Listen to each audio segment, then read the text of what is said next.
Hello everyone, সবাই কেমন আছো? আশা করি সবাই খুব ভালো আছো। ওয়েলকাম টু গল্প ঘর।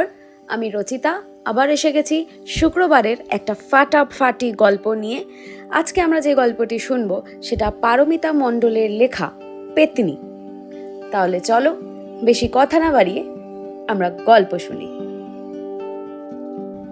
গল্পটি প্রায় 50 বছর আগের, তাই তখনকার সামাজিক ব্যবস্থাও এখনকার মতো উন্নত ছিল না। রাস্তাঘাট যোগাযোগ ব্যবস্থা ভালো ছিল না, বাড়িতে বাড়িতে কারেন্ট ইলেকট্রিক কিছুই ছিল না। এখনও এমন গ্রাম আছে যেখানে পাকা রাস্তা নেই, যোগাযোগ ব্যবস্থাও ভালো নয়। নিজের সাইকেল বাইক নিয়েই রাস্তায় চলতে হয়, অথবা অনেক বেশি ভাড়া দিয়ে রিক্সা অটো টোটো রিজার্ভ করে যেতে হয়। এই গল্পটা উত্তর 24 পরগনার গাইঘাটার দিকের একটি অত্যন্ত গ্রাম্য এলাকার গল্প।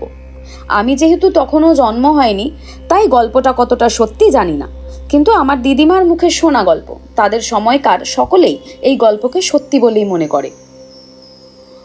অমলের জন্য অনেক দিন ধরেই মেয়ে দেখা চলছিল। অমলকে বিয়ে দেবার জন্য তার মা, তার দুই দিদিরা অনেকে মেয়ে দেখছে। অমলের বাবা নেই, বছর 6 হলো তার বাবা মারা গেছেন। দুই দিদির বিয়ে হয়ে গেছে, তাদের স্বামী পুত্র নিয়ে ভরাট সংসার। অমলদের অবস্থা মোটামুটি ভালোই, অনেক জমি জমা পুকুর বাগান আছে তাদের, বেশ সচ্ছল পরিবার, খাওয়া পড়ার কোনো অভাব নেই। অমলের মায়ের বয়স হয়েছে, বয়স তার 50-55-র কাছাকাছি। সেই ছোট্টবেলায় 10 বছর বয়সে বিয়ে হয়ে এসেছিল, তখন থেকেই সংসার দেখছে। শাশুড়ি মাতা মারা যাওয়ার পর তিনিই বাড়ির কর্ত্রী। এখন বয়স হয়েছে, শরীর ঠিকমতো সাথ দেয় না, তাই ভরসা করে সব কাজ একা একা করতে পারে না। আগে মেয়েরা ছিল সাহায্য করার মতো, কিন্তু এখন তাদের বিয়ে হয়ে গেছে। সেই জন্য অমলকে তাড়াহুড়ো করে বিয়ে দেবার ব্যবস্থা করা হচ্ছে। অমল তার মা বাবার বেশি বয়সের সন্তান, তার ওপর সবার ছোট, তাই সে খুব আদরের। মা বাবা, দিদিরা, কাকা কাকিমা, জেঠথুতো খুড়তুতো ভাই বোনেরাও খুব ভালোবাসে। আর বেশি ভালোবাসার কারণ সে খুব সহজ সরল প্রকৃতির মানুষ, তাই তাকে ভালো না বেসে কেউ থাকতে পারে না। অমলকে বিয়ে দেবার জন্য তার জামাইবাবুও যথেষ্ট উদ্যোগী। একের পর এক মেয়ে দেখেই চলেছে, কিন্তু ঠিকঠাক সবার মনঃপ্রুত হচ্ছে না। অবশেষে অমলের ছোট জামাইবাবু তার এক দূর সম্পর্কের আত্মীয়র মেয়ের সঙ্গে বিয়ে ঠিক করে ফেলে। বিয়ে পাকা করার দিন দুই জামাইবাবু, অমল ও তার কাকা জ্যাঠারা গিয়ে বিয়ে ঠিক করে আসে। আগামী 10 দিন পর একটা ভালো বিয়ের লগ্ন আছে, সেই লগ্নেই বিয়ে হবে অমলের। অমলের বয়স 22 বছর আর মেয়েটির বয়স সবে 15 বছর। খুব ফর্সা, টিকালো নাক, উঁচু ছোট কপাল, মাথায় এক ঢাল কালো রেশমি চুল, বেশ লক্ষ্মীমন্ত শান্তশিষ্ট মেয়ে। নামটিও খুব সুন্দর, সোনামণি নাম তার। অমলের মেয়েটিকে প্রথম দিন দেখেই ভালো লেগে যায়। আজ বিয়ের পাকা কথার দিন মেয়েটিকে দেখে ভালোবেসে ফেলে। অমলের জামাইবাবুরা বিয়ের পাকা দেখার দিনই সোনামণিকে স্বর্ণালঙ্কার দিয়ে আশীর্বাদ করে। তেঁতুল পাতা ডিজাইনের নেকলেস, কানের দুলের সেট, বড় বড় দুটো নারকেল ফুল ডিজাইনের বালা পেয়ে সোনামণি খুব খুশি। সেদিন থেকে শুরু করে বিয়ের দিন পর্যন্ত সব সময় সেই স্বর্ণালঙ্কারগুলো পরে থাকত, কখনো সে গহনাগুলো কাজ ছাড়া করেনি। বিয়ের দিন অমলের বরের সেজে গুজে গরুর গাড়িতে চেপে গেল বিয়ে করতে। তার বাড়ি থেকে তার শ্বশুর বাড়ির দূরত্ব অনেকটা, তাই অমল ও তার জামাইবাবুরা, জ্যাঠামশাই, খুড়োমশাই, খুড়তুতো ভাই, দাদারা মিলে গরুর গাড়িতে চেপে সকাল সকাল বিয়ে করার জন্য বেরিয়ে যায়। বিয়ে বাড়িতে দুপুরের দিকে পৌঁছে যায়। বিয়ের আয়োজনের বেশ ভালোই ছিল। বিয়ে ছিল গোধূলি লগ্নে, ওদিকের নিয়ম ছিল। এখনও অবশ্য ওই নিয়ম কার্যকর আছে। রাতে বিয়ে করে খাওয়া দাওয়া সেরে সেই রাতেই নতুন বউকে সঙ্গে নিয়ে রওনা দিতে হবে। বিয়েতে হইচই, আড্ডা, ইয়ার্কি সব হলো। অমলের ছোট ছোট শালিরা অনেক মশকরা করলো নতুন জামাইবাবুর সাথে। জুতো লুকিয়ে রেখে টাকা আদায় করে ছাড়লো। খাওয়া দাওয়া বেশ ভালো আয়োজন ছিল। 3 রকমের ডাল, 4 রকমের মাছ, খাসির মাংস, আরও অনেক ভালো ভালো সুস্বাদু তরকারি। বাড়িতে বিয়েন বসিয়ে বানানো কত রকমের মিষ্টি। অমলদের শ্বশুর মশাইয়ের অবস্থাও বেশ ভালো, তবে আগের মতো এখন নেই। এখন তাদের অবস্থা পরতির দিকে। এখন ছিটে ফোটা যা আছে তাই দিয়েই বেশ চলে যাচ্ছে। অমলের সদ্য বিবাহিত বউ খুব আদরের মেয়ে, পরপর 5 ছেলের পর একটি মাত্র মেয়ে। বিয়ের সব কিছু অনুষ্ঠান আচার নিয়ম মিটে গেলে সন্ধ্যার দিকে অমল বাড়ির দিকে পা বাড়ায় তার নতুন বউকে নিয়ে। তখনও আজকের দিনের মতো এত ভালো যোগাযোগ ব্যবস্থা এবং গাড়ি ঘোড়া ছিল না, তাই গরুর গাড়ি করেই বিয়ে করতে গেছিল। গরুর গাড়িতে করে বাড়ি ফিরতে প্রায় 5 ঘন্টা লেগে যাবে। একটা গরুর গাড়িতে অমল, তার বউ সোনামণি ও তার ছোট 2 খুঁড়তুতো শালি উঠেছে। ঘোমটার আড়ালে লাজুক লাজুক হাসি মুখে বসে আছে সোনামণি। গরুর গাড়ির চালক একটা হ্যারিকেন জ্বালিয়ে দিয়েছে। সেই নরম আলোয় সোনামণিকে দেখতে স্বর্গের কোনো অপ্সরা মনে হচ্ছিল। সোনামণি মাঝে মাঝে মাথার ঘোমটাটা ঠিক করে নিচ্ছিল। আগে তো ঘোমটা দেওয়া অভ্যাস ছিল না, তাই শাড়ি পরে ঘোমটা দিয়ে রাখতে অসুবিধা হচ্ছে। অমল বলল, এখানে তো বড় গুরুজন কেউ নেই, তোমার ঘোমটা দেবার দরকার নেই। সোনামণি মিষ্টি মধুর প্রেমময় মৃদু স্বরে বলল, না ঠিক আছে, মা বলে দিয়েছে আপনাকে দেখেও ঘোমটা দিয়ে থাকতে। আপনি আমার স্বামী, আমার গুরুজন। সোনামণির মুখে আমার স্বামী কথাটা শুনে অমলের খুব ভালো লাগলো। এক অনাবিল আনন্দের শিহরণ খেলে গেল সর্বশরীরে। অমল মনে মনে ঈশ্বরকে ধন্যবাদ দিচ্ছিল এত সুন্দর একটা মেয়েকে তার বউ করে পাঠানোর জন্য। গাড়িতে ওঠার সময় সোনামণির মা টিফিন কৌটো করে মিষ্টি সন্দেশ পাঠিয়েছিল। সোনামণি সেখান থেকে মিষ্টি বের করে বাটিতে ঢেলে অমলকে দিল। অমল তা থেকে মিষ্টি নিয়ে প্রথমে তার 2 ছোট শালিকে মুখে তুলে খাওয়ালো। তারপর সোনামণিকে খাওয়াতে গেলে সে খুব লজ্জা পেল, কিন্তু অমলের জেদের কাছে হার স্বীকার করে মিষ্টি খেয়ে নিল। সোনামণিও একটা মিষ্টি অমলের মুখে তুলে দিল। অমল শ্বশুর বাড়ি থেকে বেরোনোর 3 ঘন্টা পরে এক জঙ্গল ও তাল দিঘি আসে। সেখানে আসতেই সোনামণি তার ছোট বোনের কানের কাছে মুখ রেখে ফিসফিস করে কিছু বলল। তারপর অমলের ছোট শালি রমা বলল, জামাইবাবু, দিদি গাড়ি থামাতে বলল। অমল বুঝতে পারলো রমা কেন গরুর গাড়ি দাঁড়াতে বলছে। অনেকক্ষণ আগে খেয়ে দিয়ে বসে আছে, তাই হয়তো প্রসাব পেয়েছে। অমলদের গাড়িতে অমল, তার বউ ও 2 ছোট শালি বসে আছে। বাকিরা অন্য গরুর গাড়িতে আছে। গরুর গাড়ি দাঁড়াতে সোনামণি নেমে পড়লো। তারপর রাস্তা পার করে পাশের কানা পুকুর পাড়ে চলে যায়। অমল অন্য গরুর গাড়িগুলোকে এগিয়ে যেতে বলল। তারপর সোনামণির জন্য অপেক্ষা করে রাস্তার মাঝখানে দাঁড়িয়ে, কিন্তু দেখতে দেখতে 1/2 ঘন্টা হয়ে গেল, তাও সোনামণি আসছে না দেখে অমল সোনামণির বোনদের বলল, তোমাদের দিদি তো আসলো না এখনো, যাও গিয়ে দেখে আসতে, দেরি হচ্ছে কেন? অমলের শালিরা বলল, ঠিক আছে জামাইবাবু, আমরা এগিয়ে গিয়ে দেখে আসি, আসতে দেরি হচ্ছে কেন? 2 শালি গরুর গাড়ি থেকে নেমে দাঁড়ালো। তারপর একটু এগিয়ে যেতেই দেখলো তাদের দিদি সোনামণি তাদের দিকেই আসছে। তারা দিদিকে বলল, দিদি তুমি এত দেরি করলে কেন? সোনামণি শীতল চোখে তাদের দিকে তাকিয়ে দেখলো। তারপর আস্তে আস্তে গরুর গাড়িতে গিয়ে উঠল। 2 বোন একে অপরের দিকে মুখ ঘুরিয়ে চোখ দিয়ে মুখ চাওয়াচাই করলো। তাদের দিদি কোনো কথা বলে না, অমনভাবে হনহন করে চলে গেল। তারপর গরুর গাড়িতে গিয়ে উঠল। সোনামণির 2 বোনও গরুর গাড়িতে গিয়ে উঠল। গরুর গাড়ি চলতে শুরু করলো। ভোর রাতে অমল বিয়ে করা নতুন বউ নিয়ে বাড়ির দুয়ারে এসে পৌঁছালো।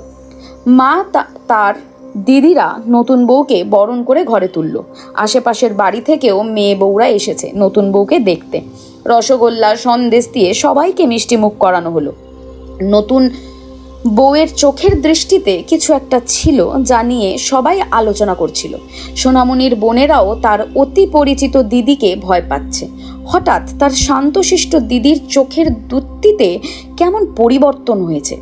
বিয়েবাড়ি জমজমাট, একে একে সব স্ত্রী আচার পালন করা হলো। সব কিছুই খুব খারাপভাবে মিটল। বেশিরভাগ আচারেই কিছু কিছু বাধা পড়েছিল। দুধে আলতার থালা উল্টে গিয়েছিল। দুধের রং কাতরার মতো কালো হয়ে গেছিল।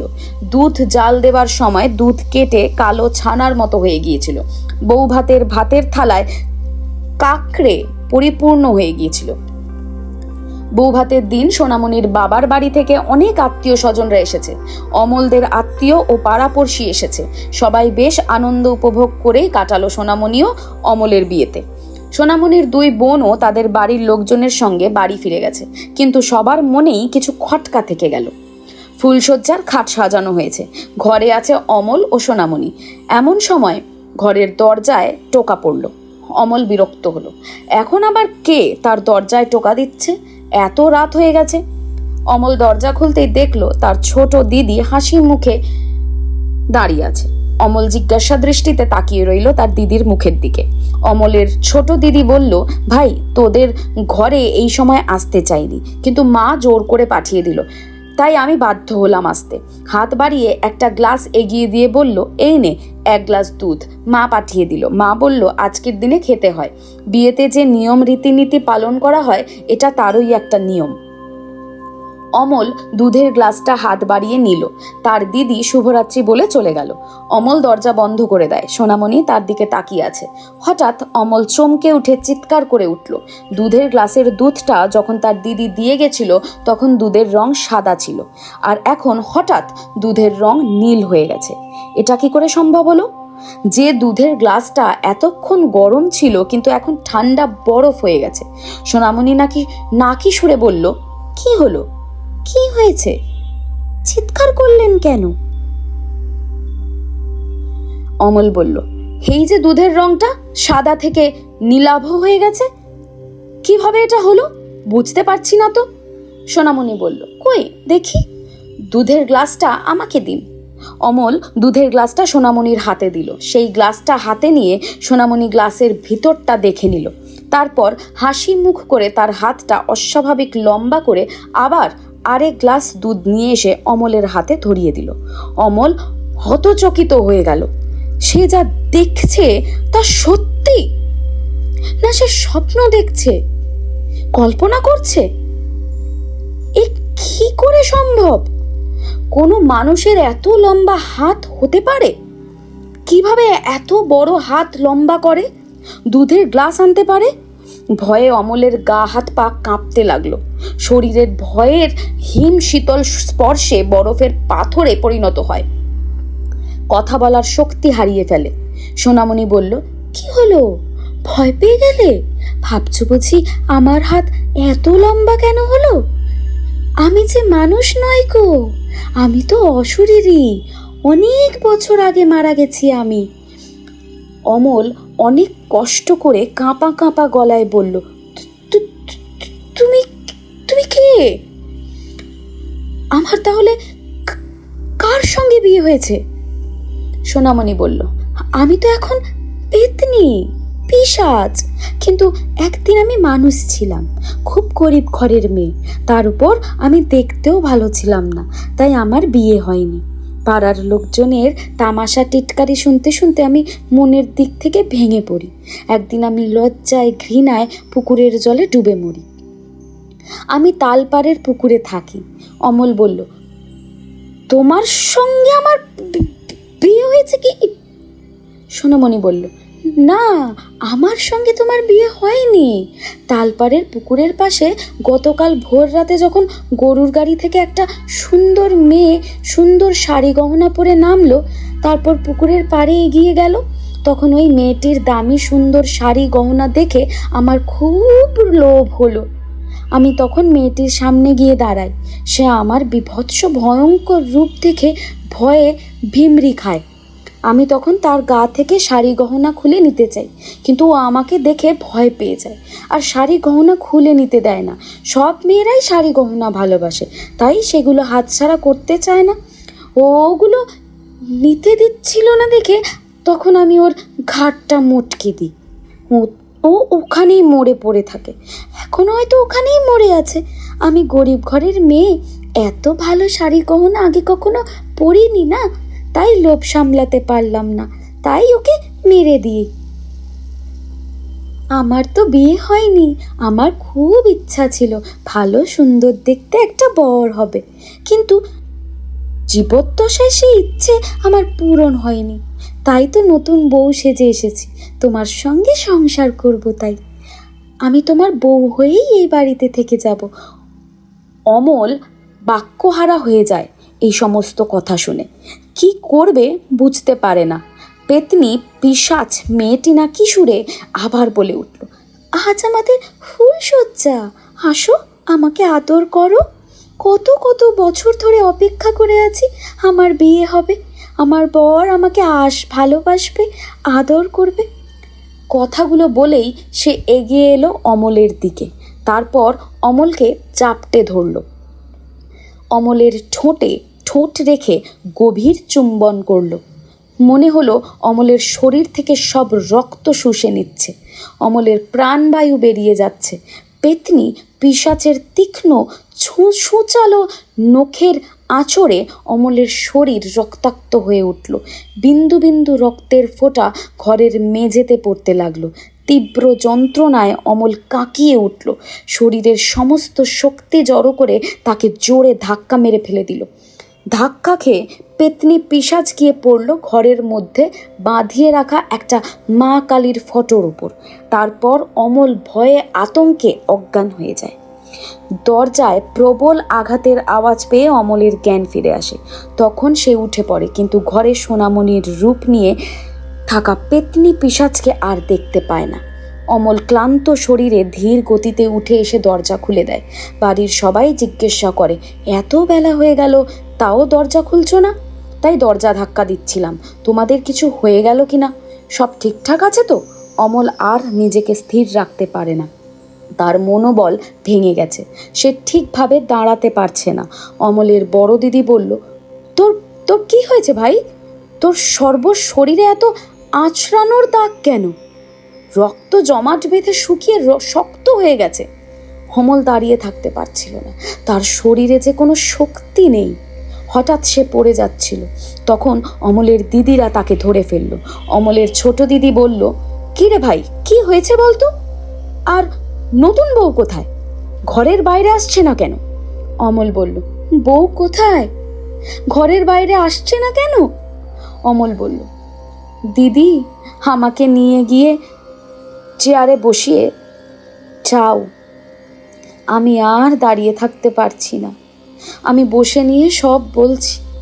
অমল চেয়ারে বসার পর বাড়ির সকলেই তার চারপাশে গোল হয়ে দাঁড়িয়ে গেল। কি হয়েছে শোনার জন্য? অমল চেয়ারে বসে একটু ধাতস্থ হয়ে নিয়ে ক্ষীণ গলায় বলতে শুরু করল, নতুন বউ নেই। সবাই অবাক বিস্ময়ে অমলের দিকে তাকিয়ে থেকে বলল, নতুন বউ নেই মানেটা কি? নতুন বউ কোথায় গেল? ঘরের বাইরে তো সে আসেনি, তাহলে গেল কোথায়? অমল গলায় জোর এনে বলে উঠল, ও নতুন বউ নয় গো, ও নতুন বউ নয়, ও প্রেতাত্মা, একটা পেতনি পিশাচ, ও মানুষ নয়। কথাগুলো বলেই অমল হাউ হাউ করে কান্না করে উঠল।